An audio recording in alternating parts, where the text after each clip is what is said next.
Hello दोस्तों, episode 2 की शुरुआत में येन वो एडवर्टाइजमेंट देखकर हैनग्यो के घर पर आई होती है और इसे पूछती है कि क्या तुम अपने घर का रूम रेंट पर दे रहे हो। तो हैनग्यो कहता है कि हाँ, कुछ ऐसा ही है। येन इसे पूछती है कि क्या तुम इस घर के लैंडलॉर्ड हो। तो हैनग्यो कहता है कि नहीं, ऐसा नहीं है। ये सुनते ही येन यहाँ से चली जाती है। इसे उस दिन वाली बात का गुस्सा भी होता है और फिर जब इसको ये मालूम होता है कि हैनग्यो इस घर का लैंडलॉर्ड नहीं है तो ये फिर से किसी फ्रॉड में फंसना नहीं चाहती होती। अब येन के पास कोई चारा नहीं होता और अब ये एक होटल में आ जाती है, लेकिन ये काफी छोटा सा होटल दिखाई दे रहा होता है। घर पर बैठे हैनग्यो को बार बार वो लम्हात याद आ रहे होते हैं जो इसने येन के साथ गुजारे होते हैं। अब हैनग्यो नीमो से कहता है कि जियांगची को कॉल लगाओ और ये जियांगची से पूछता है कि क्या तुम्हारी येन से बात हुई। तो जियांगची कहता है कि जिस दिन मैं तुमसे कॉल पर बात कर रहा था उस दिन के बाद से येन ने मुझे कांटेक्ट नहीं किया है। लेकिन तुम क्यों पूछ रहे हो? क्या तुम्हें येन की कांटेक्ट इन्फॉर्मेशन चाहिए? मुझे तो लगता है कि तुम्हें उस लड़की पर क्रश हो गया है। वैसे मैं एक बात बता दूं, येन काफी अच्छी लड़की है, लेकिन मुझे लगता है कि हम दोनों एक दूसरे के लिए सही नहीं हैं। हैनग्यो कहता है कि ऐसी कोई भी बात नहीं है। जियांगची कहता है कि ठीक है, अगर तुम्हें कोई और बात नहीं करनी तो मैं फोन रख रहा हूँ। हैनग्यो कहता है कि अच्छा, तुम मुझे उसका नंबर सेंड कर ही दो। अब येन इस होटल में आकर एक रूम बुक कर लेती है, लेकिन ये होटल काफी अजीब सा होता है। हैनग्यो इसको कॉल कर रहा होता है, लेकिन यहाँ पर कोई सिग्नल्स नहीं आ रहे होते और इसके फोन की बैटरी भी कम होती है और यहाँ पर जो प्लग होता है वो भी नहीं चल रहा होता। येन ये सब कंडीशंस देखकर डर जाती है और जब मुसलसल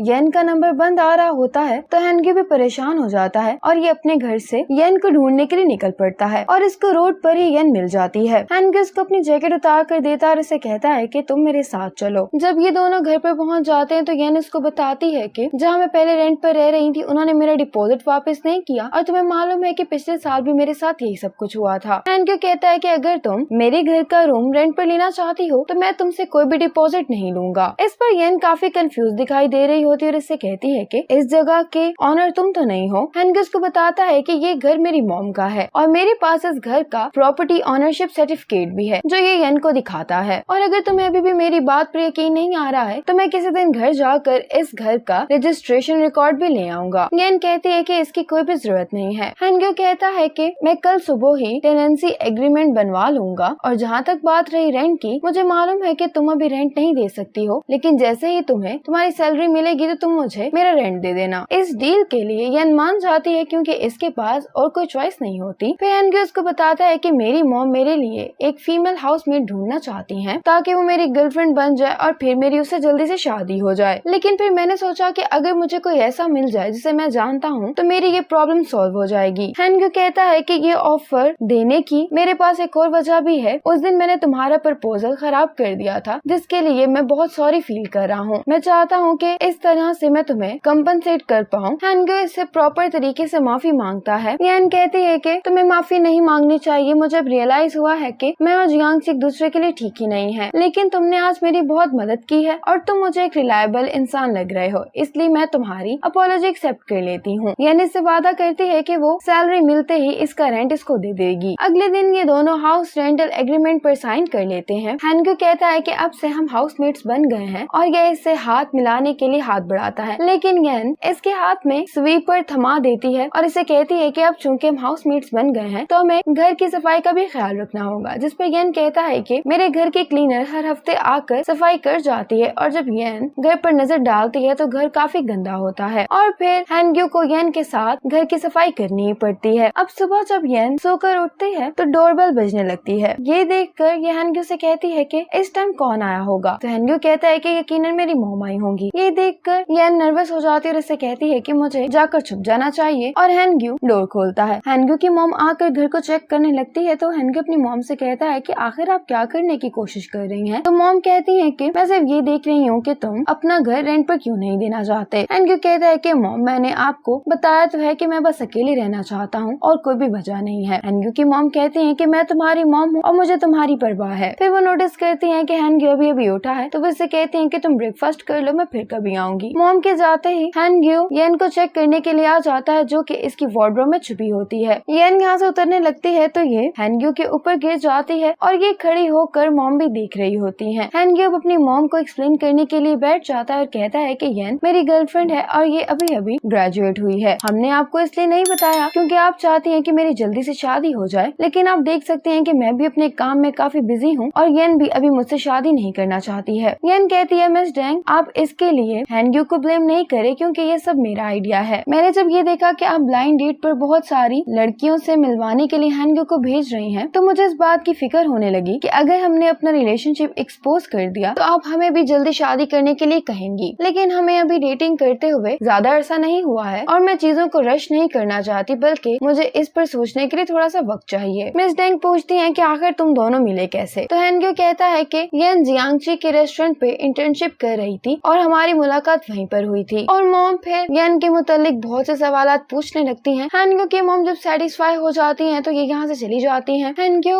येन से कहता है कि मेरे झूठ को कवर करने के लिए तुम्हारा शुक्रिया। येन कहती है कि अगर मैं तुम्हारा झूठ कवर करने में तुम्हारी मदद नहीं करती तो मैं एक दफा फिर बेघर हो जाती। लेकिन मुश्किल पार्ट ये है कि आज जो हमने झूठ बोला है उसे छुपाने के लिए हमें कितने और झूठ बोलने पड़ेंगे। इस पर हैनग्यू कहता है कि क्यों ना हम अपने इस झूठ का बेहतर तरीके से इस्तेमाल करें। जब येन ऑफिस जाती है तो इसकी कोवर्कर इसको बताती है कि चीफ एडिटर ने तुम्हें अपने ऑफिस में बुलाया है। येन यहाँ पर 3 मंथ से काम कर रही है और जल्द ही यहाँ पर रेगुलर एम्प्लॉय बन जाएगी। चीफ कहते हैं कि तुम्हारे हार्डवर्क को देखते हुए तुम्हें ऑफिशियली चंद पब्लिशिंग प्रोजेक्ट्स दिए जा रहे हैं और इन प्रोजेक्ट्स में तुम हमारे न्यू एडिटर ईहॉन के साथ काम करोगी। ये लड़की काफी फ्रेंडली होती है और जल्द ही येन के साथ घुल मिल जाती है। हैनग्यू की आंटी इसके क्लिनिक में आती हैं और इसे कहती हैं कि तुम अपनी गर्लफ्रेंड को मुझसे मिलवाने के लिए लेकर आना। लेकिन हैनग्यू इसके लिए मान नहीं रहा होता, तो आंटी कहने लगती है कि जब भी तुम्हें टाइम मिले तो तुम उसे मेरी शॉप पर ही ले आना। हैनग्यू कहता है कि ठीक है, कि आपके पास मुझसे बात करने के लिए कोई और टॉपिक भी है? तो आंटी कहने लगती है कि एक चैरिटी डिनर आ रहा है। वैसे तो इस पर लिन रुचाओ को जाना था लेकिन वो नहीं जा रहा है और इसलिए उसकी जगह तुम्हें जाना होगा। ये तुम्हारी मॉम का ऑर्डर है क्योंकि तुम्हारी मॉम ने कहा है कि अगर लिन फैमिली ये ओकेजन अटेंड नहीं करेगी तो अच्छा नहीं लगेगा। आंटी कहती है कि मैंने तुम्हारे लिए 2 इनविटेशन कार्ड रखे हैं, एक तुम्हारा और एक तुम्हारी गर्लफ्रेंड के लिए। अब जियांगची और लुनियान की फिर से उसी बार में मुलाकात होती है और इनके दरमियान कुछ कैजुअल सी बातें होती हैं। हैनग्यू जब घर में पहुंचता है तो येन ने बहुत सारा खाना प्रिपेयर किया होता है, जिसको देख कर ये से कहता है कि तुमने इतना सारा खाना प्रिपेयर क्यों किया है? इस पर येन कहती है कि क्या तुम खाना नहीं खाने वाले हो? इस पर हैनग्यू कहता है कि इस खाने में बहुत ज्यादा ऑर्गेनिक एसिड है जो कि हमारे दांतों के लिए ठीक नहीं होता है। येन कहती है कि इसके लिए तुम मुझे ब्लेम नहीं कर सकते हो क्योंकि हम अभी मिले हैं